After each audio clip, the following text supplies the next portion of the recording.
Welcome back to our channel. So today in this video we are going to discuss about how to set up webhooks to mark invoices paid in real time in Stripe. So without wasting much of our time, let's get straight into the video. So if you want to set up webhooks to mark invoices paid in real time in Stripe, all you can do is simply go to the Stripe website or app. So once you're in your Stripe, to set up webhooks to automatically mark invoices as paid in real time, you need to create a webhook endpoint in your application that listens for the invoice paid event from Stripe. When this event is received, your application should update its internal records, example your database, to reflect the paid status.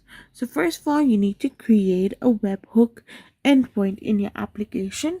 Now, after you have created it, you need to register the webhook endpoint in the Stripe dashboard and test your setup. Once this is done, your application will receive real-time notification from Stripe, allowing you to automatically and instantly mark invoices as paid without manual intervention or pulling the API. I hope you found this video helpful, so don't forget to hit that subscribe button and do give us a thumbs up. We will be back again with more informative videos. Thank you for watching.